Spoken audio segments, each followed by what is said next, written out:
la notion de précision est une notion ancillaire, en fait.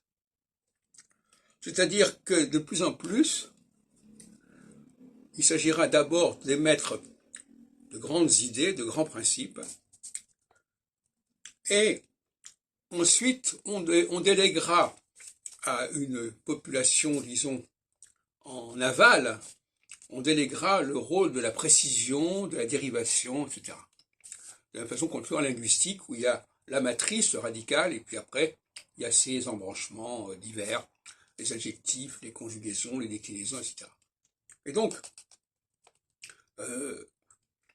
il y a là une répartition des rôles qui, à mon avis, est aussi celle entre les hommes et les femmes, de cette manière.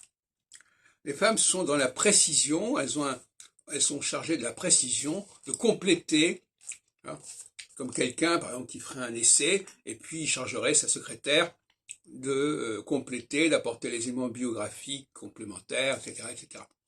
Voilà. Donc, il y a une division des tâches qu'il faut bien comprendre, et à mon avis, il est essentiel de bien la comprendre. Autrement, on crée de la confusion et on crée du syncrétisme. Il y a un syncrétisme au niveau de la création. La création au niveau de l'élaboration des matrices, ce n'est pas la création au niveau des développements comme ça, d'érudition, de documentation, etc. Et souvent, dans les thèses de doctorat, on confond les deux.